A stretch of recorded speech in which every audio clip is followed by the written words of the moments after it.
Ողջույն, այսօր Սիվնեթի զրուցակիցն է Անի կենտրոնի ղեկավար, լրագրող Թաթուլ Հակոբյանը։ Ողջունում եմ ձեզ Թաթուլ, ուրախ եմ ձեզ տեսնել մեր տաղավարում։ Այսօր ձեզ հետ զրուցել ենք Լեռնային Ղարաբաղի հակամարտության գործընթացից, մանավանդ որ դրա վառ առիթը, վերջին առիթը կառավարության կողմից դրա գործընթացի վերաբերյալ որոշ փաստաթղթերի հրապարակայնացումն էր, որը նաև բուռն կրքեր է հարուցել ներքաղաքական դաշտում, բայց այսօր բնականաբար կփորձենք ձեզ հետ համապարփակ հասկանալ դրա խնդրի էությունը, մանավանդ դուք տարիներ շարունակ այդ խնդրով զբաղվել եք, եւ այսպես հրապարակվեցին որոշ փաստաթղթեր, դրանց բովանդակությունը ձեզ զարմացրեց կամ ընդհանրապես ինչ նոր լույս սփռեց բանակցային գործընթացի բովանդակության վրա։ Չէ, անկեղծ ասած, իմ համար անկեղծորեն որևէ նորություն չկար, այն ինչ էլ որ եթե կարող եմ համարել կարևոր, դա ես ենթադրել եմ եւ ես երբ որ ասենք օրինակ ռուսական առաջարկներ, որ Լավրովի պլան էին ժամանակին ասում, ես չարարեցի եւ նայեցի թե այն ժամանակ ինչեր եմ գրել ու մեկը մեկին համապատասխանել է, այսինքն այն արտահոսքերը, որ եղել են, մենք ունեցել ենք ճշգրիտ համապատասխանել է, զերո իմ համար զերո բան թողեց էլի ազդեցություն, այսպես ասեմ, որովհետև այդտեղ որևէ նորություն չտեսա, ուղղակի այդտեղ նորություն չկար, եւ նաեւ ինձ զարմացնում է, թե ասենք ինչու է հիմա դա արվում, երբ որ Ղարաբաղի հակամարտությունը գոնե այն ձևով լուծումը, որ մենք պատկերացնում ենք, այլևս չկա, այլևս չի լինելու, բացարձակապես ժամանակավերեպ էի դա ես համարում։ Իհարկե իսկի խումբ չկա այլևս։ Խումբ չկա, թերևս դա էր հետաքրքրական, դա էր հետաքրքրական, որ դե գիտեք, լավ կլներ, եթե ամբողջական փաթեթ այդ դեպքում հրապարակվեր, թե չէ ես չեմ բանարել, զլացել եւ հանել եմ մեկ, օրինակ տեսեք։ Ամբողջական փաթեթ կներեք, ինչ նկատի ունեք։ Նկատի ունեմ, որ ոչ թե ընտրողաբար ներկայացնեին, այլ այն ինչ որ ամբողջությամբ ինչ որ կար։ Հիմա ես հատ ասեմ, օրինակ, ՄԱԿ-ի անվտանգության խորհրդի բանաձևերը դրանք բաց փաստաթղթեր են, ընդ որում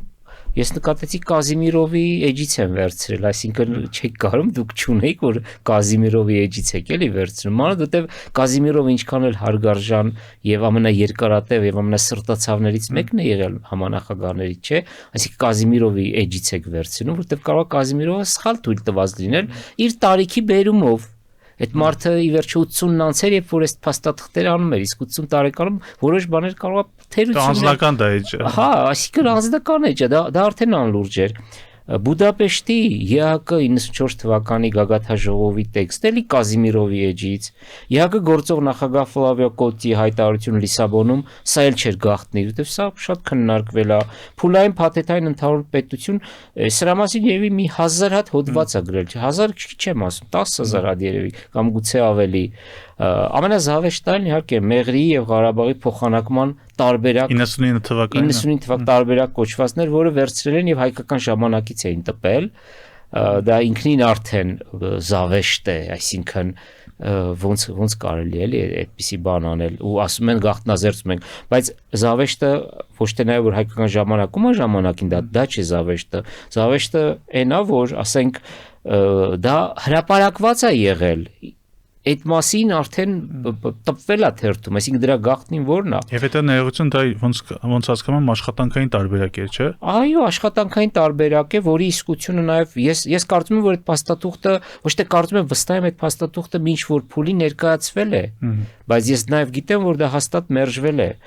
Մադրիդյան սկզբունքները չգիտեմ որտեղից են վերցրել, առաջինը ես եմ դրան գաղտնազերծել, ես չեմ համեմատել, կարող է Անի կենտրոնի կայքեջից եմ վերցրել։ Այնտեղ կային մի քանի բաներ, որոնց ես չէի կարդացել ամբողջությամբ, օրինակ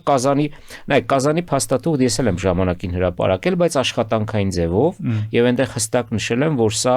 մեր ունեցած տարբեր աղբյուրների համադրված ամփոփ բանն է, սեղմագիրն է, ամբողջություն չի, եւ իմ համար կարեւոր էր, որ այդ Կազանի փաստաթուղթը որ կարդացի, եւ այն ինչ որ ես գիտեի մեկը մեկին համապատասխանում էր, որովհետև Կազանի փաստաթուղթը 100%-ով կամ գրեթե 100%-ով համապատասխանում էր մադրիդյան սկզբունքներին, անգամ 14 կետներ համապատասխանում, երկուսն էլ 14 կետանից էին, մոտավորապես A4 ֆորմատի թղթի վրա 3 էջի սահմաններում են։ Այնտեղ Ռուսաստանի փաթեթային առաջարկներն էին կարևոր, ԵԱԿ Մինսկի խմբի առաջարկներ 2016 թվականի եւ Կրակովի փաստաթուղթը այստեղ շատ կարևոր մի բան եմ ես ուզում անպայման ասել Գեորգի, տեսեք, նախ Սերժ Սարգսյանի նամակը Պուտինին եւ Սերժ Սարգսյանի հայտարարությունը ազգային ժողովում, Սերժ Սարգսյանի հայտարարությունը ազգային ժողովում սա չի կարող համարվել գաղտնիք, որտեվ սա հայտարարել է, որ մենք բոլորս լսել ենք այդ օրը։ Այո։ Ինչ վերաբերում է նամակին, դա գաղտնի է եղել, բայց այստեղ էթիկայի լուրջ հարց եմ տեսնում, անկեղծորեն։ Էթիկայի լուրջ հարց եմ տեսնում, երբ որ դու ունես քո ձեռքի տակ փաստաթղթեր, այդ մենք լրագրողներս ենք նման բաներ մեզ թույլ տալիս, WikiLeaks սիրում անել է։ WikiLeaks-ը, չգիտեմ, այն Snowden կար, հետո մի խոսքով Assange, այո, ճիշտ եք ասում։ Ուզում եմ ասել, ես դեմ չէի լինի, եթե Նիկոլ Փաշինյանը ոչ թե Սերժ Սարգսյանի նամակը Պուտինին հրապարակել, անկեղծորեն ասած դա ինձ շատ օգտակար էր, որտեղ ես պատկերացում կազմեցի այն մտահոգությունները, որ ունեին նախկին իշխանությունները։ Այդ իմաստով կարևոր է, բայց կրկնում եմ, սա զուտ մենք էթիկայի կարևորագույն հարց է, որը չի պահպանվել։ Հիմա շատ լավ կլներ, որ Փաշինյանն ու իր թիմը Սերժի նամակի հետ իրենց նամակները հրապարակեին, իրենց բանակցություններից հրապարակեին, մանրամասներ պատմեին, թե ինչ են բանակցել Դուշանբեում Ալիևի հետ, ինչ են բանակցել Վիեննայում Դուշանբեից հետո, այդ ընթացքում ինչ է փոխվել, փորձեին ավելի լրջորեն հերքեին ադրբեջանցիների են պնդումները, որ Նիկոլ Փաշինյանը Վիեննայում ասել է, իդեպ Վիեննայի հանդիպումը ես էլ եմ եղել են լրագրողների խմբի մեջ, ովքեր լուսաբանել են 2019 թվականի մարտի 29-ն էր, եթե հիշողությունս, եթե այդպես եմ հիշում, որտեղ ըստ ադրբեջանցիների պնդման Փաշինյանն ասել է, ես չեմ կարող գնալ կարգավորում, որտեղ ինձ կսպանեն։ Ավելի լավ էր այդ բաների մասին Փաշինյանը ավելի շատ խոսեր էլի։ Սա ես չեմ համարում ամբողջ, սա ես համարում եմ ներքաղաքական ինչ-որ հարցերի միտված որոշակի փաստաթղթերի հրապարակումները, ուստեղ մի հատ կարևոր Կրակովի փաստաթուղթ են հրապարակել, որտեղ ընդամենը 3 կետ կա, չի կարող այդպիսի փաստաթուղթ լինել, կամ ընտրողաբար են այդ 3 կետը ներկայացրել, ուշադրություն, եթե չեք կարդացել ուշադրություն, ուշադիր, խնդրում եմ կգնաք ու կարդաք Կրակովի փաստաթուղթը, դա 2018 թվականի կարծեմ հունվարյան փաստաթուղթն է, որտեղ ընդամենը 3 կետ կա։ Ես որ փաստաթղթերի հետ տեքստ կարդալ գիտեմ, գոնե այդպես եմ ես համարում, ես հասկացա, որ սա կամ ինչ որ մեկը ոտի վրա գրել տեքստա տվել, ասել եմ մի հատ քննարկի, այսինքն դա համարել ներկայացված փաստաթուղթ ես լուրջ չեմ համարում ուղղակի։ Նու կիսատ պռատ բան էր, որ ոչ մի բան չի փոխելու եւ հիմնական մեխը էս ամեն ինչի գիտեք ինչն էր իմ տպավորությամբ։ Ցույց տալ, որ Քոչարյանը եկել էր մեղրին ծախեր, Սերժը շատ վատն էր եւ մենք մեղրին չենք ծախում, հա, ճիշտ է, ինչ որ միջանցքան նման ինչ որ բան ենք տալի, բայց իրանց նման վատը չենք, որ մեղրին ծախենք, եւ ամեն ինչ մեղ կբարթել Սերժ Սարգսյանի վրա։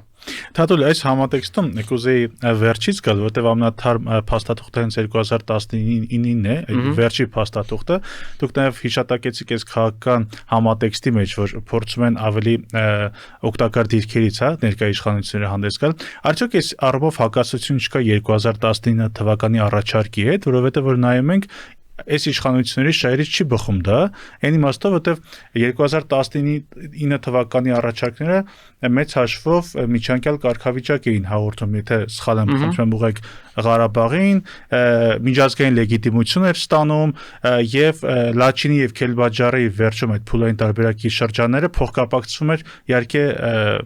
կարգավիճակի խնդրին, բայց կարգավիճակի հարցում մենք ավելի լավ տարբերակներ չէինք էլ ունեցել միջև այդ երկար ժամանակ։ Արդյոք սա հայանպաստ ինչ որտեղ լուծում չէր։ Եվ սրանով չես կարող մեղադրել ներկա իշխանություններին, որ չգնացին այս քայլի։ Հետևաբար ինչու նրանք հրապարակեցին։ Նայես թե ինչի հետ եք համեմատում։ Հիմա եթե համեմատում ենք այսօրվա աղետի հետ, եթե կարգավիճակ էլ մեզ չտային, Արցախը ընդհանրապես կարգավիճակ չունենար, որովհետեւ որ սահմաններ չունենա, բայց գոնե արցախցիները կարողանան իրենց տներում ապրել, դա էլ մեծ, եթե համեմատում ենք այսօրվա վիճակի հետ, նայես թե ինչ դիրքից ենք խոսում, էլի այդ համեմատենք այդ ժամանակվա հետ։ Նայեք, այստեղ եւ ես հոգուտ իշխանությունների մի բան պիտի ասեմ, որովհետեւ շատ կարեւոր է, էլի, եւ պետք է այս հարցում մենք լրագրողներս եւ փորձագետները անկեղծ լինենք։ Նախ 2019 թվականի առաջարկները նույն 2016 թվականի առաջարկներն են։ Լավրովի պլանը նկատի ունեք։ Դե նայեք, Լավրովի պլան, ռուսական առաջարկներ, Մադրիդյան փաստաթուղթ, Կազանի փաստաթուղթ, դրանք մեծ հաշվով դրանց էությունը նույնն է։ Այո, Մադրիդյան փաստաթուղթը շատ ավելի շահեկան է հայկական կողմի համար, բայց Ադրբեջանը դա չի ընդունել։ Հիմա ինչքան էլ որ ասեն, որ Մադրիդյան, տանգոն մի հոգով չեն ապարում։ Հասկանում եք, դա չի կարելի համար, Ադրբեջանը դա չի ընդունել։ Ադրբեջանը ստացել է այդ փաստաթուղթը եւ չի մերժել, բայց չի էլ ընդունել եւ չեր էլ ընդունելու, դա հասկանալի է, չեր էլ ընդունելու։ Ուզում եմ ասել, այդ հետաձգված հանրաքվեի գաղափարը եղել է բոլոր փաստաթղթերում սկսած ուրեմն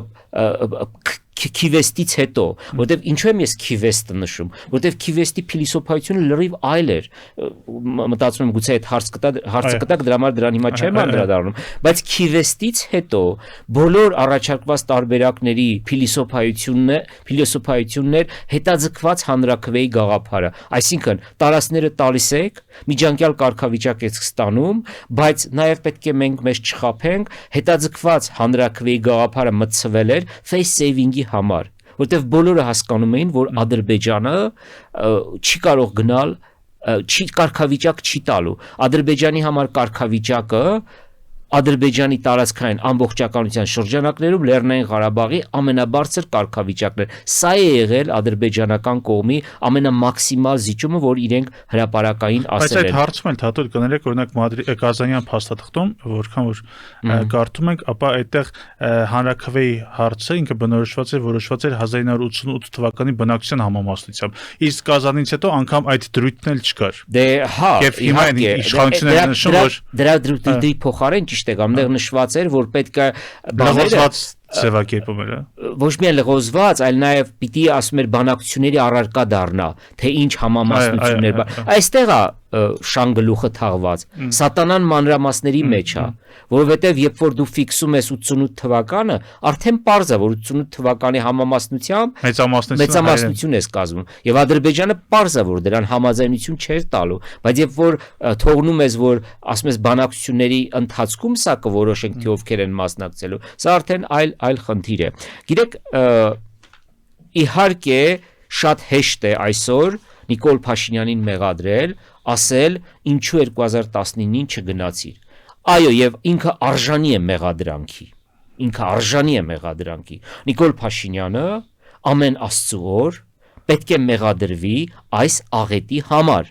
բայց մի մեծ բայց կա։ Կներեք, երբ որ նախկին իշխանությունները մեղադրում են Նիկոլ Փաշինյանին, ասում են 19 թվականի առաջարկը ինչի չես ընդունել, բայց դուք ինչի 16 թվականի առաջարկը չընդունեցիք։ Իրանք ինչու չընդունեցին 16 թվականի առաջարկը։ Այսինքն հեշտ է բան անել, էլի, ուրեմն դու չես ընդունում այդ առաջարկները, իշխանությունը կորցնում ես, հետո քեզանից հետո եկածին մեղադրում ես, ասում ես 19-ը ինչու չընդունեցիր, որ գրեթե նույն բանն էր, հասկանում եք։ Այստեղ եմ ես տեսնում եմ, ոչ թե ուզում եմ պաշտպանել Նիկոլ Փաշինյանին, այլ ուզում եմ ցույց տալ, որ նախկին իշխանությունները անկեղծ չէին, եւ բոլորը անհրաժեշտ լեգիտիմություն չունեին դրա համար։ Դե լավ, այդ դեպքում մի ուրիշ հարց է ցակում։ Երբ որ Նիկոլ Փաշինյանը անհրաժեշտից ավել է լեգիտիմությամբ եկել էր իշխանության, առաջին իսկ օրից ինչ էին ասում։ Ասում էին եկել է հողերը տա, չէ, հողերը ծախի, չէ։ Լավ, եթե այդքան մտահոգ էիք մեր Ղարաբաղի համար, ձեր Ղարաբաղի համար, բոլորիս Արցախի համար, բա ինչու դուք այդ մարդուն մղեցիք մի անկյուն, մղեցիք ոչ մի թիզականության, դուք էլ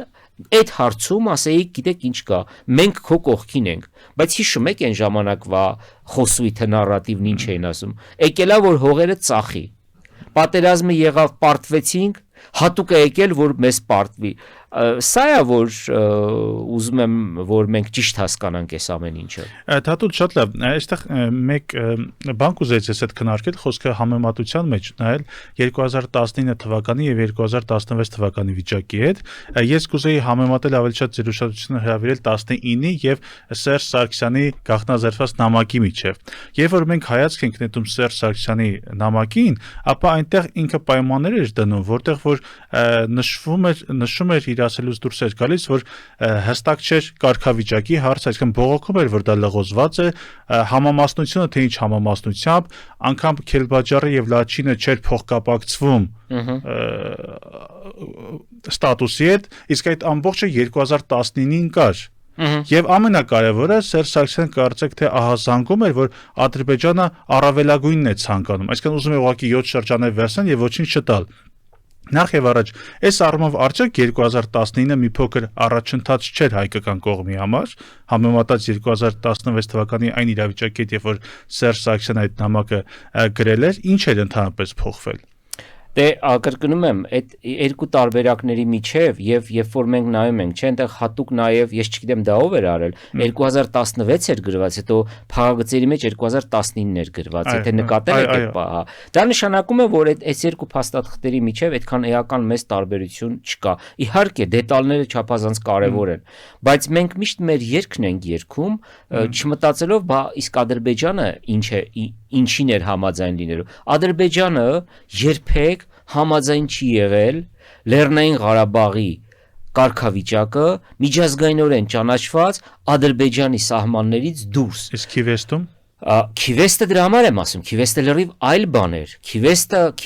Քիվեստյան փաստաթուղթը դա բանակցային գործընթացի փիլիսոփայության եւ տրամաբանության մեջ շեղում էր, որովհետեւ Քիվեստի տարբերակը մեծ հաշվով տարածքների փոխանակման տարբերակ է։ Ինչով։ Տարածքների փոխանակման տարբերակ է այն առումով, որ ուրեմն հայկական կողմը նախնական համաձայնություն էր տվել, ցավոք Քիվեստը չեն հրապարակել, հիմա իշխանություններն ասում են, դե գիտեք, այդ փաստաթուղթը մենք չունենք։ Չեմ բացառում, որ իրենք չունեն։ Եթե Կազիմիրովի, եթե ՄԱԿ-ի բանաձևերը վերցրել են Կազիմիրովի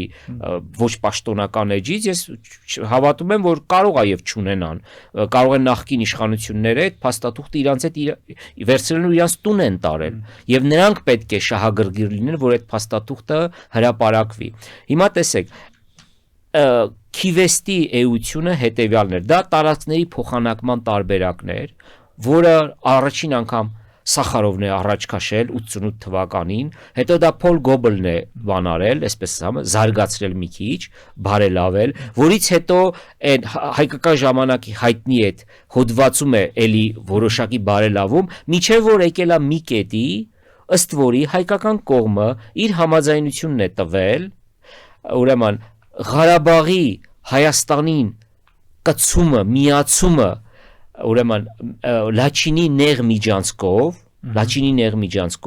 որի դիմաց Հայաստանը համաձայնություն է տվել սուվերեն ճանապարհ տալ Մեղրի գետի երկայնքով, որպեսզի Ադրբեջանը մայրցամաքային Ադրբեջանը կապվի Նախիջևանի հետ։ Սա է եղել այդ փիլիսոփայությունը, բայց այստեղ էլ շատ մանրամասներ կան, որի մասին մեր անգամ փորձագիտական հանրությունը չի ուզում խոսել։ Այդտեղ միայն մի միջանցք չկար է։ Բազմաթիվ էին միջանցքները։ Օրինակ, միջանցք էր ստանում ուրեմն Ադրբեջանը, որպեսզի Շուշիի հետ կապվեր, կամ Աղդամից Ստեփանակերտի վրայով, կամ Ֆիզուլիով, այսինքն այն ճանապարհով, որ հիմա իրանք երբ որ արցախցիները դեռ կային, հա, ուզում եմ ասել միայն մի միջանցք չէր, այսինքն կար միջանցքների տրամաբանություն, համաձայն եւ ըստ էության Հայաստանը պահպանելով ուրեմն Իրանի Իսլամական Հանրապետության հետ երկու նեղ ճանապարհով կապ, այո, Հայաստանը զրկվում էր, Հայաստանը 8 մետրով նեղանում էր։ Եվ փաստաթղթերից մեկում ինձ հանդիպել է այդպիսի մի բան, եւ որ հայկական կողմն այո ասում է, որ այո, մենք քննարկում ենք ուրեմն Մեղրի, ուրեմն Արաքս գետի երկայնքով 8 մետր լայնությամբ Չէ, 8 մետր։ Կիլոմետրի մասին խոսք չի գնում 8 մետր ընդամենը այսինքն տալիս ենք այն ինչ որ Ադրբեջանն ուզում է այդ 8 մետրի վրա ինչ պիտի լիներ հավանաբար միայն մի հատ բան գնացքի գիծ բայց նաև ուրեմն անխոչնդոտ կապվելով Նախիջևանի հետ Հայաստանն էլ չէր կորցնում իր կապը Իրանի հետ, որովհետև այնտեղ էստակադայի հավանաբար ինչ որ մի տարբերակ կմտածեին։ Դրա համար եմ ասում, բանի այս տարբերակը մեղրի բանի, որ ավելի շատ հայտնի է մեղրի տարբերակ, բայց ըստ էության քիվեստի տարբերակ, խոսքը դրա մասին է։ Եվ երբեք խոսքը մեղրի շրջանը հետ տալու մասին չէ։ Դատոք շատ հետաքրքիր է կուզենամ ձեր կարծիքը իմանալ քիվեստը կարող ենք ասել, որ դուք ասացիք շատ նաև աննախադեպ փաստաթուղթեր, դա ամենահայանապաստ փաստաթուղթերը այն առումով որ միակ փաստաթուղթն էր մեծ հաշվով որ Լեռնային Ղարաբաղի նկատմամբ սուվերենությունը Լեռնային Ղարաբաղի տրվում էր Հայաստանին։ Շատ դժվար է այդ հարցին պատասխանել, եթե նայած թե մենք ինչ արժեք ենք տալիս հայ-իրանական սահմանին։ Եթե մենք հայ-իրանական սահմանին տալիս ենք արժեք եւ կարևոր ենք համարում Իրան-Հայաստան 44 կիլոմետրանոց այդ հատվածը դա Հայաստանի ամենաթանկարժեք, ամենաանփոխարինելի եւ ամենակարևոր հատվածն է։ Եթե այդ տեսանկյունից ենք նայում, եթե այն տեսանկյունից ենք նայում, որ մենք կորցնում էինք ըստ էության այդ ճանապարհը, միայն երկու փոքր կապ էինք պահպանում Իրանի հետ եւ ստանում էինք Արցախը, ինչի համար հայ ժողովուրդը այդքան արյուն է թափվել, այդքան զոհողություններ է կրել, կարող ենք այդպես ասել, բայց որևէ վերլուծաբան, քաղաքական գործիչ կարող է հավասարապես Հիմա արդեն ռիսկ են անում այդ մասին խոսելու, ասում են, որ ավելի մեր համար արժեքավոր է մեղրին պահելը, մեղրի այդ հատվածը պահելը, թեկուզ այդ 8 մետրանոց, հա, քան Ղարաբաղը չկորցնելը մոտավորապես, էլի, այսինքն համամասնության մեջ են դնում այդ 8 մետրի եւ քանի հազար քառակուսի կիլոմետր 4 ասենք, որովհետեւ պարզ է, որ մեղրի քիվեստի փաստաթղթով բոլոր այդ տարածքները հետ էին տրվում։ Հիմա սա մոտեցման խնդիր է։ Ես ինչու հարցեցի, որովհետեւ ձեր նշած 8 մետրի մասին հիմա շատ չի խոսում։ Շատերը կենտրոնանում են Լեռնային Ղարաբաղի նկատմամբ սուվերենության։ Ես մի քանի անգամ այդ մասին գրել եմ ու հատուկ ուզեցել եմ որպեսզի ուշադրություն դարձնեն, բայց այդ 8 մետրը այդպես էլ ուշադրության կենտրոն չի հայտնվում։ Ես կրկնում եմ, իմ ձեռքի տակ կան փաստաթղթեր, համաձայն որի այո Հայաստանը համաձայնություն է տվել, որպեսզի Հայաստանի տարածքը, հիմա ես չգիտեմ, նոյեմբերյանից մինչև մեղրի քանի կիլոմետր է, մոտավորապես որսից վերևից հյուսից հարավ շատ է, չէ՞։ Այսինքն 8 մետրով, ասում ենք ընդամենը 8 մետրով, բայց այդ 8 մետրի մեջ այնքան կարևորություն կա։ Գիտեք, խոսքը Արցախի մասին չէ։ Ես օրինակը կարող եմ բերել, օրինակ, չգիտեմ, մի հատ Հայաստանի մի մարզի մասին, էլի, որտեվ կարող է մի հատ դու կոմունիկացիա ունենաս, օրինակ մի հատ նավահանգիստ, մի հատ արտաքին աշխարհի հեռու չգնանք Նախիջևանի եւ Թուրքիա միջև սահմանը 8 կիլոմետր է մոտավորապես, բայց դրա արժեքը ինչքան մեծ է, չէ՞։ 800 կիլոմետրից ավելի։ Այո, ինչ շատ կարևոր է, սա էր մանավանդ Իրանի համար։ Հիմա Հայաստանի նախկիններից նախկին Ռոբերտ Քոչարյանը այս տարբերակին իր նախնական համաձայնությունը տվել էր։ Ադրբեջանը քննարկում էր դա, բայց վերջի պահին հրաժարվեց։ Ես ամեն դեպքում համարում եմ, որ Ղարաբաղյան կարգավորման լավագույն միջև հիմա եւ իրատեսորեն իրականանալի միակ ծրագիրը եղել է 97 թվականի փուլային տարբերակը։ Ինչու՞։ Որովհետեւ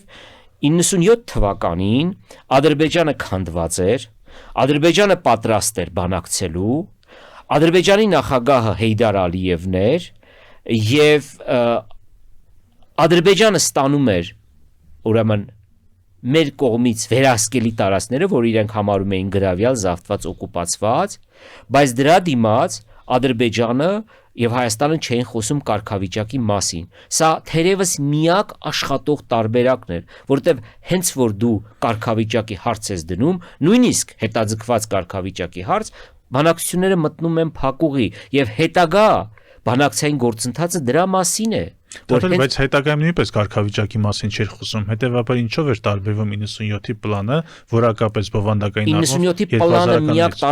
տարբերվում մի շարք կարևոր։ Նախ ամենակարևորը, որ այնտեղ Արցախը բանակցությունների լիարժեք կողմ էր։ Եթե դուք նայեք, չէ, խոսվում է 3 իրավահավասար կողմերի մասին։ Ստորագրություններից բացի, այո, ստորագրություններ կան իհարկե, իրավահավասարության մասին, այսինքն դու քեզ էլ ինչ կարգավիճակ ես դու ուզում, պարտադիր է գրված մի կարգավիճակ, երբ որ քո հետ խոսում են, այդ արդեն կարգավիճակ է, հասկանում եք, երբ որ քո հետ խոսում են, դա կարգավիճակ է, դա ավելին է, քան կարգավիճակն է, հասկանում եք, եւ 97 թվականին Ադրբեջանը հավանաբար, որտեվ հիմա ասում են, իսկ վստահ եք, որ Ադրբեջանը համաձայնվելու էր այդ տարբերակին, հիմա որ Լևոն Տեր-Պետրոսյանին եք պաշտպանում, հա, շատ լեգիտիմ հարց է, չէ, չգիտենք, բայց դե խաղաղության պայմանագրի վրա պետք էր աշխատել։ Համենայն դեպս այն ժամանակվա հռետորաբանությունը ասում էր, որ սա տարբերակ է, որին Ադրբեջանը կարող է համաձայնվել, որովհետև Ադրբեջանը ստանում էր տարածքները, Ղարաբաղի կարգավիճակը թողնվում էր անորոշ ապագային, կարգավիճակի փաթեթը ընդհանրապես հանվել էր, կարգավիճակի մասին խոսք չկար, եւ դրա համար էր Ադրբեջանի համար նույնպես ընդունելի, մեր համար էլ ընդունելի էր, որովհետև ուրեմն Արցախը նախ բանակցությունների լիարժեք կողմ էր, երկրորդ մենք պահում էինք, սա միակ փաստաթուղթն է, որ մենք պահում էինք, ուրեմն Լաչինի շրջանը 1853 քառակուսի կիլոմետր ամբողջությամբ ճանապարհից բացի եւ Քելբաջարի Քարվաճարի հետ կապված նաեւ խոսակցություններ կային, որ փորձենք սա էլ պահել։ Ուզում եմ ասել, մի իրավիճակ էր 97 թվական պատերազմ նոր ավարտվել էր եւ ամենակարևորը ի վերջո Հայաստանի նախ առաջին իշխանությունները այնքան իրատեսություն ունեին, որ հասկանում էին, որ ժամանակը կարող է եւ մեր օգտին չաշխատել, Ադրբեջանը սկսել է կնքել իր նավթային այդ պայմանագրերը եւ կարող է գալ մի պահ, որ մենք պարտվենք։ Եվ նաեւ պետք է հաշվի առնել, որ Լևոն Տեր-Պետրոսյանը խորը պատմաբան էր, պատմությունից ուներ վախեր 1920 թվական, 18 թվական եւ ինքը պատրաստ էր գնալու դրան։ Տատո, այս համատեքստում կուզեմ եք հարցել տալ, տեսեք, կարգավիճակի հետ համատեքստում էլի, որովհետև հիմա ներկա իշխանությունները նույնպես ասում են, որ որևէ կարգավիճակում, այսինքն Արցախը չէր ենթադրվում Ադրբեջանի կազմից դուրս, եւ տարբեր նախագահների փուլերում կառավարման մենք տեսնում ենք, որ կարգավիճակի հարցը Հայաստանում շատ սուր է եղել, հա, 97-ին էլ ասում են, բա արինով ազատագրված հողեր ոնց առանց կարգավիճակի տալ, բայց եթե 90-ականներին ես հիմա չեմ ուզում ինչ որ մեկի կողմը բռնել, բայց եթե այդ պատերազմից հետո այդ էֆորիկ վիճակում ինչ որտեղ հասկանալի էր, ապա 2000-ականներին կամ 10-ից հետո, երբ որ մենք գուցե համաձայնենք աստիճանաբար ավելի վատ տարբերակներ էինք ստանում, արդյոք ընդհանրապես մեր գլխավոր սխալներից մեկը չի եղել կամ 90-ականներին էլ, որ կարճած ենք եղել կարգավիճակի խնդրին, չգիտակցելը, որ ինչպես նշեցիք, ժամանակը մեր դեմ է աշխատում։ Տեղի ունեցել պարզ մի բան, սխալ հաշվարկ։ Ես հեռու եմ այդ դավադրապաշտական բաներից։ Պարզապես Հայաստանի հաջորդական իշխանությունները, նրանք ոչ հայրենասեր էին, ոչ դավաճան էին, նրանք սխալ հաշվարկ են կատարել։ Եվ այդ սխալ հաշվարկի գինը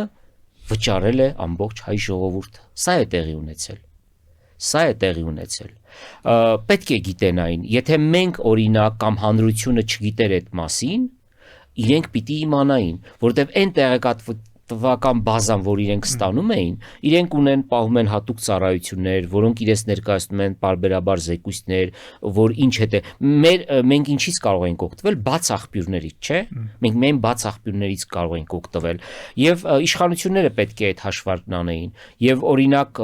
ակնհայտ էր, որ այնպես չէր, որ Հայաստանի իշխանությունները չէին տեսնում այդ բալանսի փոփոխությունը։ Չեք հիշում, ինչ բանավեճ էր գնում մի ժամանակ, երբ որ Ռուսաստանը սկսեց Ադրբեջանին զենքեր վաճառել եւ մտահոգություններ կային եւ մի անգամ նույնիսկ նախկին արտգործնախարար Էդվարդ Նալբանդյանը ասաց դե դա բիզնես է, էլի մոտավորապես, հետո իհարկե իրան բան արեց, ուղղեց, բայց դե այո, մտահոգություններ կային։ Սխալ հաշվարկ է կատարվել եւ այդ սխալ հաշվարկի արդյունքում մենք ունեցանք այս աղետալի պարտությունը։ Բայց երբ որ դուք ասում եք այս իշխանություններն ասում են, որ մեկ է ամեն պարագայի Ադրբեջանի կազմում է լինում, դա նրանք ասում են, որպեսզի ինչ որ ձևով արդարացնեն այն պատմական խարանը, որ իրենց վրա է եւ որևէ ձևով այդ խարանը նրանց վրայից հնարավոր չէ հանել։ Բայց որ տարբերակով էր հակառակը։ Ինչ նկատի ունեք։ Նկատի եմ, որ Արցախը կարող էր դիտվել, շանս ուներ ռեալ չդիտվելու գոնե միջանկյալ կարգավիճակից վեր ինչ որ Ես երկու տարբերակ գիտեմ։ Առաջին դա 97 թվականի տարբերակն է, երբ որ կարգավիճակի մասին չենք խոսում։ Բայց իհարկե, երբ որ կարգավիճակի մասին չենք խոսում, Ադրբեջանի մտքում իհարկե իրենց կազմում էին պատկերացնում։ Հայաստանի իշխանություններն էլ հավանաբար մտածում էին, որ դե ժամանակ կանցնի եւ ինչ որ մի բան կփոխվի, եւ երկրորդը Քիվեստի տարբերակն է։ Բայց Քիվեստի տարբերակի գինն էլ ես ասացի։ Հայաստանը 8 մետրով նեղանում է, բայց այդ 8 մետրը այնքան կարևորագույն նշանակություն ունի այսօրվա Հայաստանի համար, որ ինչ ասեմ։ Մենք դուք նշեցիք սխալ հաշվարկի մասին, սա շատ հետաքրքիր թեմա է կարծում եմ բացում, այն իմաստով, որ այո, սխալ հաշվարկը գուցե սխալ հաշվարկ, բայց ինչ որտեղ չեք կարծում, որ նաև մենք մեր առջև անկեղծության ինչ որ բան ունենք, այն իմաստով, որ այո, սխալ հաշվարկ, բայց այնպես չի, որ ամեն բան հայկական կողմից էր կախված, այսինքն հնարավոր է որ հայկական կողմը ինչ որ բաներ առաջարկել կամ գնալ զիջումների, բայց կա նաև ադրբեջանական կողմը, ինչպես ասում են, մի ծաղկով գարուն չի գայի վերջը, եւ ինչ որ մեզ էր ձեռնտու, նրանց ձեռնտու չէ, եւ եթե անգամ կարգավիճակի հարցում փորձեին կարգախել, նա նույնպես փորձել էր սակարկել։ Արդյոք այստեղ եւ կան այսպես ասած դավադրապաշտական ինչ որ կամ այլ կարծիքներ են հնչում, որ այդ իսկ պատճառով Լեռնային Ղարաբաղի հարցը մեծ հաշվով լուծում չուներ։ Ինչ կասեք այս մասին։ Դե համաձայն չեմ նրա հետ, որ լուծում չուներ, լուծում ուներ եւ այդ լուծման համար մենք բավարար ջանք չենք թափել։ Գիտեք, իհարկե ես հասկանում եմ, որ ես չեմ ուզում հիմա գիտեք մի հատ ուրիշ ծայրահեղության մեջ են ընկել, ասում են Նիկոլ Փաշինյանն է հրահրել պատերազմ։ Այս տեսակետի հետ ես համաձայն չեմ։ Մեղքը եւ պատասխանատվությունը Նիկոլ Փաշինյանին ու իր թիմինն է գլխավորապես, բայց պատերազմը սկսել է Ադրբեջանը, այսինքն դրանից էլ պարզ բան, այսինքն դուք մտածում եք, որ Ադրբեջանը այստեղ էլ է էլի սխալ հաշվարկ կատարում, տեսնում եք, այսինքն դուք մտածում եք, որ չէր գալու մի պահ, որ Ադրբեջանը պատերազմ չսկսեր, այսինքն մենք Ադրբեջանին այդ ինչի տեղ էինք դրել, եւ մենք մեզ ինչի տեղ էինք դրել։ Ադրբեջանը մի օր պատերազմ սկսելու էր, բայց Ադրբեջանը այդ պատերազմը սկսեց մի պահի, երբ որ ինքը վստահ էր, որ այդ պատերազմում ինքը կարող է հաղթել, միջազգային հանրությունը իր կողքին կլինի, դրա համար ընտրեց Իհարկե Փաշինյանն ու իր թիմը կոպտագույն սխալներ թույլ տվեցին, բայց այդ պատերազմը լինելու է։ Դե նկատի առնելով դիցոք, եթե 2019 թվականի առաջարկին չենք պատասխանում եւ հետո նաեւ այլ կոշտ հայտարարություններով ենք հանդես գալիս, դա գուցե արագացնում է պատերազմը, սա էլ է տարածված կարծիք։ Դե հիմա այս պարտությունից հետո ինչ ասես, որ կարող են ասել, բայց հիմա եթեներ պատմությունը չի սիրում, այն նույն մարդիկ, ովքեր այսօր Նիկոլ Փաշինյանին համարում են դավաճան եւ ասում են, որ ինչի չընդունեցիր 2019 թվականի փաստաթուղթը, եթե 2019 թվականին Նիկոլ Փաշինյանը ընդուներ այդ փաստաթուղթը, այդ նույն մարդիկ Նիկոլ Փաշինյանին համարելու են դավաճան, որ ինչու ես դավաճանում, ինչու ես մեր պատմական բնիկ հողերը հետ տալիս։ Ես կասկած չունեմ դրա մեջ։ Սրանով ես չեմ արդարացնում Փաշինյանին։ Ի վերջո, երբ որ դու իշխանություն ես, դու այլևս ընդդիմություն չես, ընդդիմության գործն է դա, սադրել, չգիտեմ, քեզ տուպիկի մեջ դնել, քեզ ամեն ինչ ասել, բայց դու արդեն իշխանություն ես, դու պիտի ճիշտ հաշվարկ կատարիր եւ այդ իմաստով է, որ մեղքի եւ պատասխանատվության մեծագույն բաժինը Փաշինյանին եւ իր թիմինն է։ Ասես ինչու այդ հաշվարկը չկատարվեց, միայն ճնշման հետևանքով։ Նաեւ Ոչ միայն, չէ, մենք ուրեմն մենք 30 տարիների ընթացքում մենք ձևավորել ենք մի հանրություն, որը ուղղակի ատում էր իմ նման մարդկանց, օրինակն ես իմ վրա եմ բերում, որպեսզի չվիրավորեմ որևէ մեկին, ով որ օրինակ գնում էր ֆիլմեր նկարում, այսօրվա Ադրբեջանի փոխվարչապետի մասին, Շահին Մուստաֆայի մասին Civilnet-ով է գնացել, դուք բացեք այդ օրվա քննարկումները տեսեք, հա, միայն նրա համար, որ ասենք ես համարձակվել եմ այդ թեման բացել, ուրեմն իշխանությունների մեղքը գիտեք նաև ինչում էր, երբ որ իրենք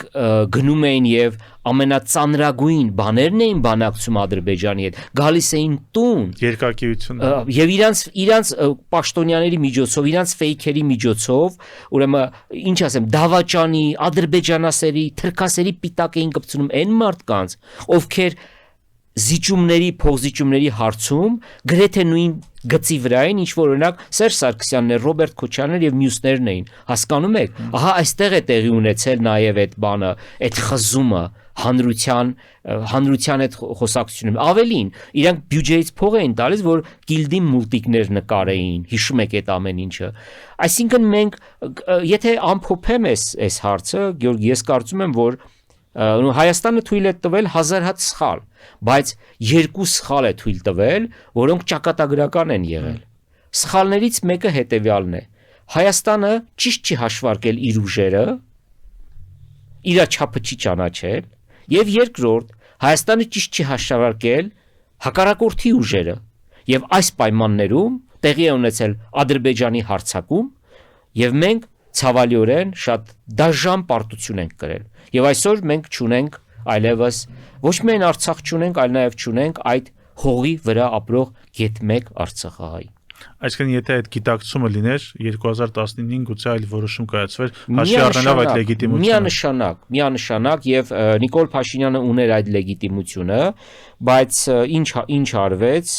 ուրեմն նաև ընդդիմության կողմից, բայց ես միայն ընդդիմությանը չեմ մեղադրում։ Ես կասկած չունեմ, եթե Նիկոլ Փաշինյանը հայտարարեր, իրեն ծափահարողների մի մեծ հատված իր դեմ դուրս էր գալու։ Կասկած չունեմ, որտեվ այդպես էինք մենք դասում։ Ասեն լեգիտիմությունը հրաշքներ չէր կարող գործել։ Չէր կարող գործել հրաշքներ, ու հիմա կարող եք մի ուրիշ հարց տալ, ես հարցը ես էլ եմ իհարկե շատ շոշափում, ասում եմ, բա ինչպես եղավ, որ այսքան այս սարսափելի պարտություններից հետո անգամ Նիկոլ Փաշինյանը վերընտրվում է, չէ՞, հետաքրքիր է, չէ՞, այս ստացվում է հակասություն է ստացվում։ Այստեղ ոչ թե հակասություն է ստացվում, չէ, ես հակասություն չեմ տեսնում։ Չէ, այդ թեզի հետ կապված։ Թեզի հետ հակասություն, բայց սա գիտեք ինչ է նշանակում։ Սա նշանակում է, որ հայ հանրությունը խորապես հասկացել է այն սխալը, որի մեջ ինքը ապրել է 30 տարի։ Խորապես դա միջև հիմա էլ դուք կարող եք տեսնել մարդկանց, որոնք կասեն, հա, այս իշխանությունները դավաճանում են, բայց անկեղծ երբ որ առանց այս բաների խոսում են մարդիկ, չէ, շատ ավելի անկեղծ են խոսում, որտեվ այնպիսի հարված ենք մենք կերել այս պարտությունից հետո։ Ինչ եմ ուզում ասել։ Ուզում եմ ասել, որ պետք է ստեղծել համապատասխան միջավայր, եւ այդ միջավայրը կարելի է ստեղծել։ Այդ միջավայրը կարող է ստեղծել ոչ միայն լեգիտիմություն ունեցող Նիկոլ Փաշինյանը, այլ ոչ լեգիտիմ Հայաստանի նախկին նախագահները։ Նրանք էլ կարող էին դա ստեղծել, բայց չարեցին, համարելով, որ դե մի հրաշք կլինի եւ մենք ժամանակը մեր օգտին է աշխատում։ Այլի սխալ հաշվարկի։ Էլի սխալ հաշվարկի կատարել։ Եվ ես միշտ կրկնում եմ, ես որևիցե ձևով չեմ ուզում տեսնել ինչ-որ դավադրապաշտական, դավաճանական քայլեր որևէ իշխանության կողմից։ Սխալ հաշվարկ։ Թաթուլ այս բանակցային ամբողջ գործընթացում մանավանդ այս հարցով երկար տարիներ զբաղված մարդու թեպետ կողմերը հակված եղել են երբևէ անցում կատարելու ուղիղ երկխոսության։ Այսինքն հարցը այս ձևաչափով տեսել են որպես արդյունավետ միջոց։ Դե միշտ Ղարաբաղյան բանակցություններում եղել է եւ երկկողմ ձևաչափ, եւ եղել է եռակողմ ձևաչափ, եւ եղել է բազմակողմ ձևաչափ։ Օրինակ 90-ական թվականների կեսերին ԵԱԿ Մինսկի խումբը կար, ռուսներն էին տարբեր առաջարկներով գալիս, բայց մյուս կողմից մենք հիշում ենք, որ նախագահների կարևորագույն դիվանագետները այն ժամանակ Լիպարիտյանն ու Գուլուզադեն միշտ բանակցում էին դեմ առ դեմ։ Տարբեր գագաթաժողովի շրջանակներում երկու երկրների նախագահները զրուցում էին այս թեմայի շուրջ։ Ես կարծում եմ, որ կողմերը միշտ մտածել են եւ հայկական կողմը միշտ մտածել է, որ ինքը կարող է ստանալ առավելագույնը։ Դրա համար ջանք չի թափվել նվազագույնին հասնելու համար։ Այսինքն մենք միշտ դրել ենք շատ բարձր նշաձող, մտածելով, որ այդ նշաձողին կհասնեն։ Անկամ նրանք, ովքեր համարում են, որ Նիկոլ Փաշինյանն է եկել եւ հատուկ ծախել, գիտեք, հանրության մեջ մի այդպիսի շերտ կա, մի մեծ շերտ, որ ասում են, որ չէ, մենք չէինք պարտվելու, մենք կարող ենք էլի կռվել, եւ այս բանը երբ որ ասում են, ես հիշում եմ օրինակ նոյեմբերի 7-ից 9-ը, այդ օրերին ես Ստեփանակերտում էի, Ստեփանակերտում մարդ չկար։ Բոլորը թողել գնացել էին։ Եվ հիմա մարդիկ ասում էին, մենք պատրաստ ենք կռիվ շարունակելու։ Այդ կռիվը գնում էր, բա կռվեիք։ Ու ինչ եմ ուզում ասել, եթե նույնիսկ մարդիկ կան, ովքեր ասում են, որ Նիկոլ Փաշինյանը եկել է եւ հատուկ Ղարաբաղը ծախել է, այստեղ էլ են սխալ հաշվարկ կատարել, որովհետեւ դուք պետք է անեիք ամեն ինչ, որպեսզի Նիկոլ Փաշինյանը այդ դեպքում չգար իշխանության։ Հասկանում եք, սա եմ ուզում ասել։ Դուք նշեցիք, որ շատ տես կամ շատ ժամանակ առավելագույնի էինք փորձում ցկտել, բայց նաև հակառակ մտայնություն էլ կար այն իմաստով, որ երաշխիք չէին տեսնում եւ նախագահները նշել էին դրա մասին, որ երաշխիք չէին տեսնում, թե միջև ուր ադրբեջանական պահանջները կհասնեն, այսինքն անվերջանալի էին թվում։ Կար այս հանգամանքը, ոչ միայն կա այդ հանգամանքը, այլ նաև նրանք, ովքեր այն ժամանակ կողմնակից չէին փողզիչումների կողմնակիցներին հիմա մեղադրում են, ասում են տեսնում եք, Ղարաբաղն էլ հողերն էլ տվեցիք, Ղարաբաղն էլ տվեցիք, արցախցիներն էլ գաղթի ենթարկեցիք, Ադրբեջանը մի 200 քառակուսի կիլոմետրից ավելի էլ զավթել է մեր տարածքներից, էլի չի հանգստանում, հիմա էլ ասում է օրու մեջ, որ փախստականները պիտի վերադառնան, ասում են, տեսնում եք, որ մենք ճիշտ էինք ասում։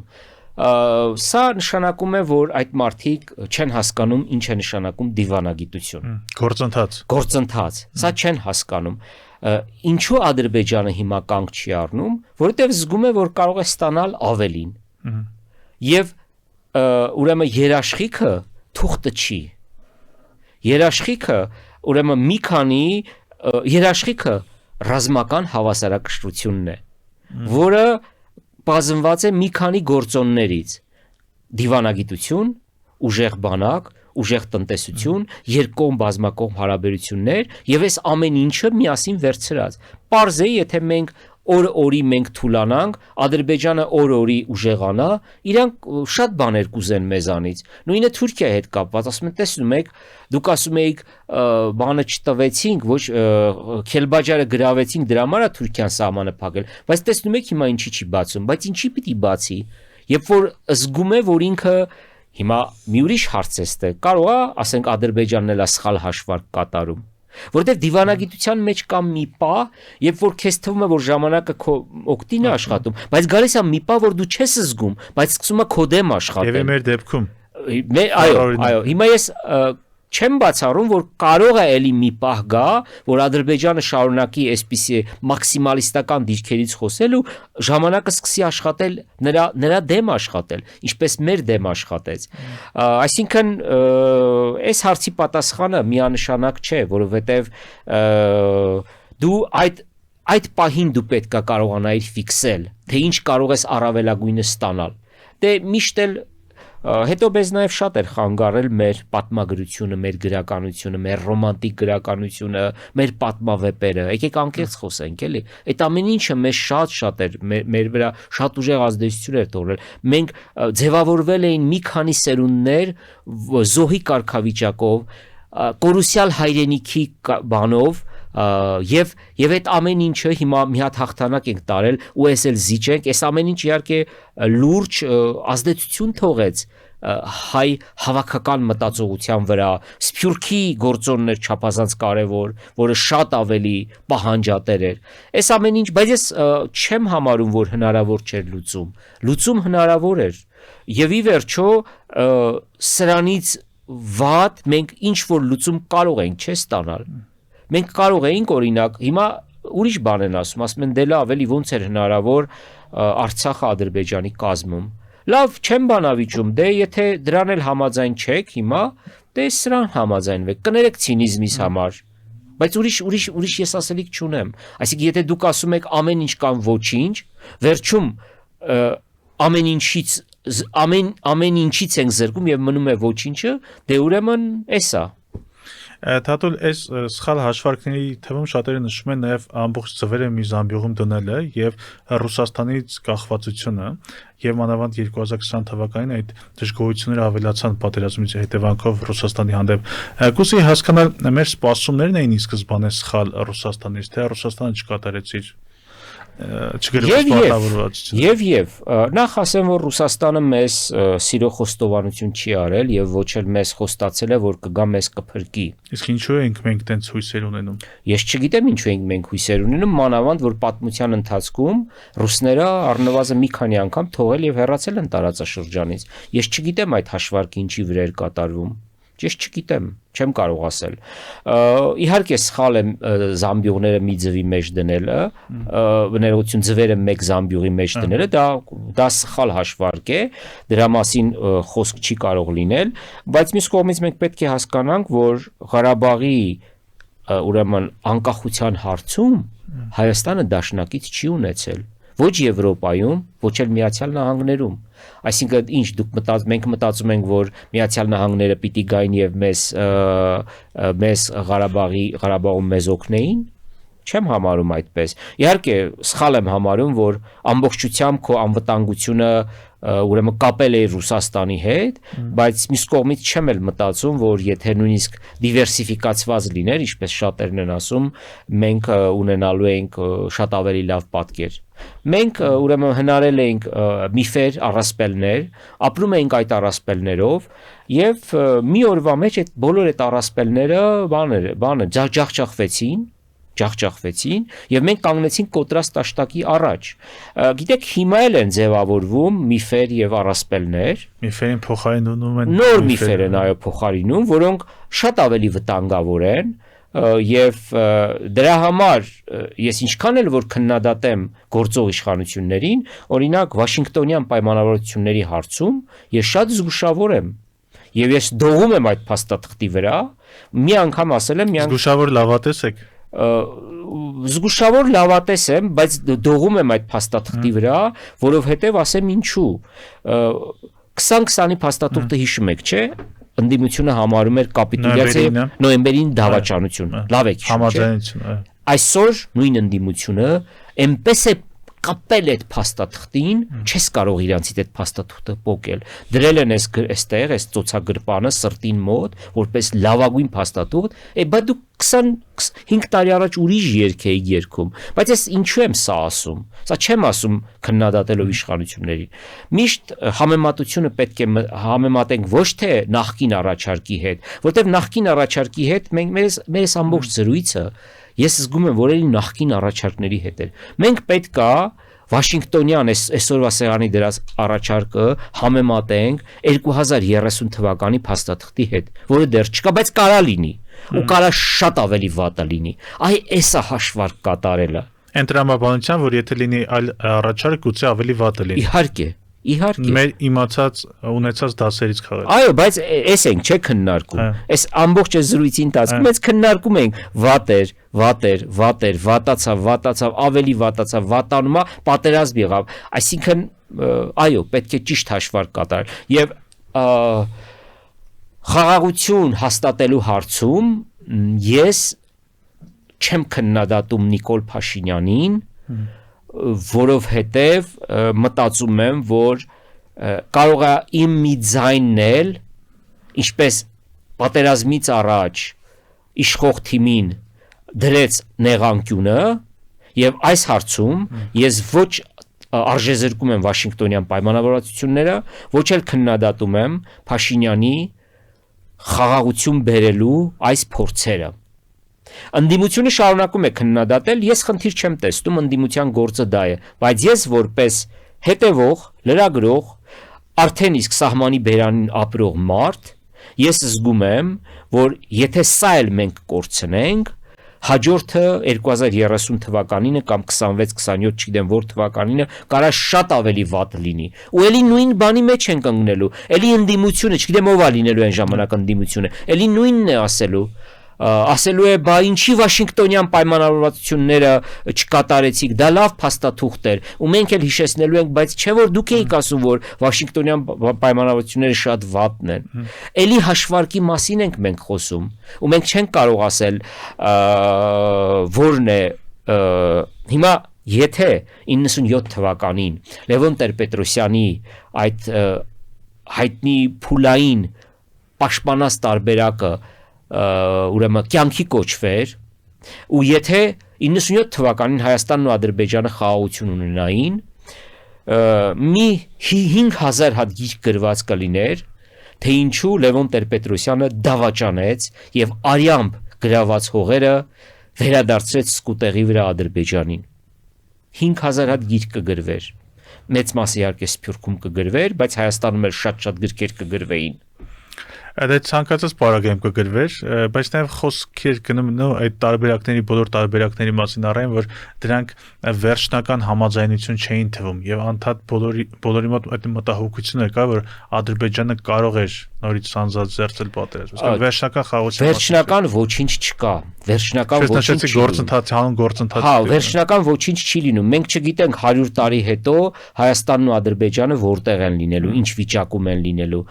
Հիմա մենք խոսում ենք Հայաստանի ու Ադրբեջանի միջև խաղաղության հնարավորության մասին, բայց երբ որ ես հետ եմ նայում, տեսնում ենք, որ Հայաստանն ու Ադրբեջանը, հայերն ու ադրբեջանցիները 3-4 անգամ շատ մեծագույն պատերազմների մեջ են ներքաշվել։ Այս վերջերս ես հրապարակեցի մի կազմակերպության առաջարկով պատվերով մի գրքույկ հրատարակեցի, որը չի հայտնվել գրախանութներում, որովհետև շատ սահմանափակ եւ ոնց որ ներքին օգտագործման համար, որտեղ 100 էջի վրա ուրեմն Հայաստան-Ադրբեջան պատերազմների մասին էի գրել, շատ դետալային ձևով 5-7 թվականներից սկսած մինչև մեր օրերը, մինչև երբ որ արցախցիները արդեն հեռացան Կորնիձորի այդ հակարի կամրջով, եւ ես բաց աղբյուրների հիման վրա նաեւ հաշվել էի, ուրեմն այս պատերազմների 100 տարից ավելի պատերազմների ընթացքում հայերն ու ադրբեջանցիները մինչև 100,000 զոհ են տվել։ 100,000 զոհ են տվել։ Սկսած 5-7 թվականներ, 18-20 թվականներ, Ղարաբաղյան առաջին պատերազմ, երկրորդ պատերազմ, սահմանին տեղի ունեցած միջադեպեր, Ադրբեջանում հայերի ջարդեր, այս ամենը ես հաշվարկել եմ, իհարկե սա մոտավոր թվեր են, այն ինչ որ բաց աղբյուրներում, եւ իհարկե լավատեսությունը քիչ է, որ հայերն ու ադրբեջանցիները վերջնական խաղաղություն չի լինում, չկա այդպիսի բան, վերջնական ոչինչ չի լինում, եւ հուսանք, որ գոնե այս անգամ այս վիճակում մենք կարողանանք ունենալ խաղաղություն։ Ես ինչու եմ ուզում նաեւ խաղաղություն ունենալ, որովհետեւ մենք պատերազմի ռեսուրս չունենք։ Մենք ուղղակի պատերազմի ռեսուրս չունենք։ Այս ժողովուրդը պատրաստ չի եւս մեկ անգամ պատերազմի մեջ մտել։ Գուցե 50 տարի հետո կարող է, գուցե 20 տարի հետո կարող է, բայց այս պայմաններում հիմա շատերն ասում են ոնց կարելի է թուղթ ստորագրել եւ հրաժարվել Արցախից։ Եղբայր, եթե դու ունենում ես շատ ուժեղ տնտեսություն, շատ ուժեղ բանակ, հիմա ես պատերազմական հռետորաբանության չեմ անցնում, էլի, որովհետեւ լրագրողի վերլուծաբանի խնդիրը դա չի, բայց եթե դու ունենում ես այդ հնարավորությունները, դժվար է այդ ստորագրած փաստաթուղթը պատրել գցել մի կողմ։ Եվ ի վերջո, բոլոր բարեկամ երկրները միմյանց դեմ պատերազմ սկսելուց առաջ հենց այդ բարեկամության եւ փոխգործակցության պայմանագրերը ճղում թափում են ու սկսում են իրար մորթել, իրար կոտորել։ Ուզում եմ ասել, որ հավերժական ոչինչ չկա, բայց այս պահի դրությամբ Հայաստանին եթե ասեք ինչ է պետք, ես կասեմ մի բան է պետք խաղաղություն։ Եթե ասեք դուք Նիկոլ Փաշինյանի երգն եք երգում, ես կասեմ չէ, Նիկոլ Փաշինյանի երգը չեմ երգում։ Ես ուզում եմ, ես տեսնում եմ Հայաստանը այնպիսի մի իրավիճակում, որ Հայաստանը չի կարող այլ բան անել։ Եվ եթե մենք ուզում ենք գոնե այս ձևով պետականությունը պահել, այլ ճանապարհ, քան խաղաղությունն է Ադրբեջանի հետ, այս բան ուղղակի գոյություն չունի։ Թող մեր ժողովրդին էլի հեքիաթներ չպատմեն, թող հայրենասիրական դասեր չտան։ Բոլորը հասկանում են, որ այս ժողովուրդը այլևս արյուն չունի տալու։ Ես ասել եմ մի քանի անգամ կրկնում եմ ամեն գյուղում երրաբլուր մենք ունենք արդեն այսինքն ինչ ենք ուզում այս ժողովրդից ինչ ենք ուզում պետք է այս ժողովուրդը մի 10-20 տարի խաղաղ ժամանակահատված ունենա թե պարտադիր պետք է ասենք 2 տարին մեկ 3 տարին մեկ գնան ու կոտորվի այս ժողովուրդը ես ուրիշ ճանապարհ ուղղակի չեմ տեսնում Այդ դրանից ելնելով ինչպես եք տեսնում ներկա նաև իրավիճակի արդյունավետությունը, այսինքն իրավիճակը մենք ինչպես ենք օգտագործում, որովհետև այո, խաղաղություն չի վերջնական, բայց պատերազմել չի։ Այսինքն սա նաև նվեր է մեզ համար էս նայեք, պատերազմի հավանականությունը իհարկե նվազել է, եթե մինչև Վաշինգտոնյան այդ պայմանավորվածությունները ես էլ մտահոգություն ունեի, որ Ադրբեջանը փորձելու է մասնակի ներխուժումով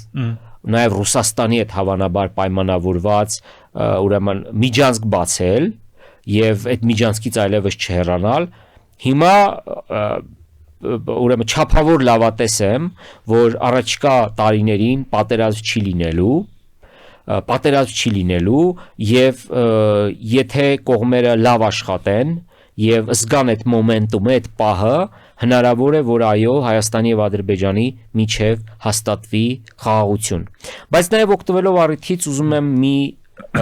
իշխանությունների մի չափազանց վտանգավոր մոլորության մասին խոսել ինչի մասին է խոսքը տեսեք Հայաստանի իշխանությունները ասում են որ մենք ոչ թե կորցրել ենք Արցախը այլ գտել ենք Հայաստանի Հանրապետությունը այսպեսի ձևակերպում են տալիս դա հակասական կամ սկանդալային հայտարարություն է տեսեք բայց այդ հակասական ու սկանդալայինը մի կողմ այդ դեռ ոչինչ դա շատ վտանգավոր բան է իր մեջ պարունակում այսինքն Հայաստանը ինչ է ասում Հայաստանն ասում է որ քանի որ ռուսներն այլևս այստեղ չեն որ ռուսները Ղարաբաղի միջոցով էին Արցախի միջոցով հակամարտության միջոցով էին կարողանում կառավարել Հայաստանին ու Ադրբեջանին եւ երկու հանրապետություններին էլ շղթայված կապել այլ լծակը չկա բայց հիշեք Ռուսաստանը շատ մեծ պետություն է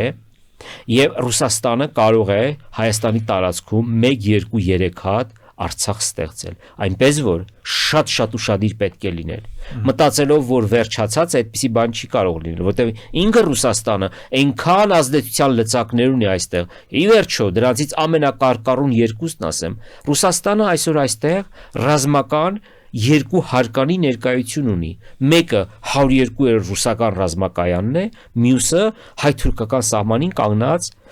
այդ ուժերն են ուզում եմ ասել որ դա շատ վտանգավոր մոլորություն է գուցե հանրության կողմից շատ հաճույքով դա մարսվում է որտեղ հայ հանրությունը դարձել է հակառուսական ոչ միայն իշխանությունները ուշադրություն դարձրեք հայ հանրությունը այսօր պատմության ընթացքում ապրում է ամենահակառուս շրջանը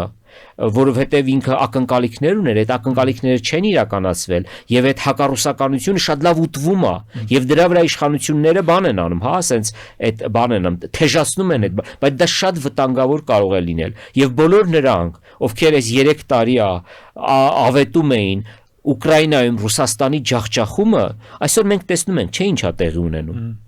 Հասկանում ենք, չէ՞ ինչ է տեղի ունենում եւ հասկանում ենք, չէ՞ ինչ հսկա մի հատ պետություն է մեր հարևանությամբ մի ինչ որտեղում Վրաստանից մի քիչ են կողմ, բայց որը չափազանց վտանգավոր կարող է լինել։ Եվ ես այստեղ շատ մտահոգություններ ունեմ։ Ավելացնելով մի մտահոգություն կամ բան, տեսեք նշեցիք, որ մենք այլընտրանք չունենք քան խաղաղության յետևից գնալը եւ պետք է այդ ուղղությամբ աշխատել, բայց հնարավոր է որ սա նաեւ ստիպի մեզ զգոնությունը թույլատրել եւ ինչ որ վտանգներին Իհարկե դա ասենք միայն Ռուսաստանից չէ բնավ։ Չէ, ուրիշ իհարկե շատ բաներ կա, գիտեք, այնքան բաներ կա խոսելու այս թեմայով եւ ցավոք Հայաստանի իշխանությունները փոխանակ հենց այդ թեմաները բանան են, հա, հրապարակ բերեն, ինչ որ սեքսուալ կամ ինչ որ բան սկանդալային բաներ են բերում եպիսկոպոսների հետ կապված, այդպիսի բաներով են էլի հանրությանը ավելի շատ զբաղեցնում, հա։ Իհարկե դա այդ վտանգը միշտ կա։ Այդ վտանգը միշտ կա։ Դուք ինչ ձևակերպում տվեցիք, ինչ եք մտքից թելը կտրվեց։ Նկատի որ գնում ենք խաղաղության յետևից, բայց մեր զգոնությունը թույլատրում։ Հա, մի բան եմ նկատել։ Սա մենք չափից շատ հավատացած լինենք այն ինչի ոչ միայն դա կարևոր է, բայց իմ մոտ տպավորություն կա, որ Հայաստանում մոռացել են, որ Ադրբեջանն ու Թուրքիան առնվազն բարեկամական պետություններ չեն։ Եվ ես գիտեք ինչ եմ նկատել։ Ես գիտեք, երբ որ ես օրինակ Ալիևի, ասենք ցիտատն եմ մի հատ դնում, որ Վաշինգտոնի հայտարարությունից հետո ինքը էլի խոսում է եւ այսօր էլ է խոսել, որ ադրբեջանցիները պետք է գան Արևմտյան Ադրբեջան, այսինքն Հայաստան, հա, երբ որ ես դա քննադատում եմ, շատ իշխանական բաներ, պրոպագանդիստներ, հա, նեղանում են։ Եղբայր, դուք մոռացել եք, որ Ադրբեջանը մեծ թշնամական պետություն է։ Շատ զավեշտալի իրավիճակ է ստեղծվել։ Իհարկե չպետք է այդ զգոնությունը կորցնել, բայց պետք է խաղաղության համար աշխատել։ Խաղաղության համար պետք է աշխատել։ Գիտեք, աշխարհում 6000 ազգեր ժողովուրդներ կան, դրանցից միայն 200 ունի պետականություն եւ այդ 200 երջանիկ ժողովուրդներից մեկն էլ մենք ենք։ Հիմա մի անգամ մի ֆիլմերից մեկում իմ այդ մասին գրել էի եւ շատ մեծ քննադատության բանում հայտնվեցի։ Ուրեմն 18 թվականին Ալեքսանդր Խատիսյանը, երբ որ Բաթումում ստորագրել էր Օսմանյան կայսերական կառավարության հետ հաշտության եւ բարեկամության պայմանագիր, ինքը շատ ծանր հոգեբանական իրավիճակում էր վերադառնում Բաթումից Թիֆլիս եւ իր օրագրում այսպեսի շատ դա ես կարծում եմ այդ տողերը պետք է բան անել, էլի սենց հանել եւ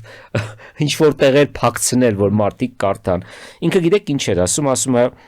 ճիշտ է, մենք բերում ենք հաշտության շատ վատ պայմանագիր, բայց մենք բերում ենք անկախ Հայաստան։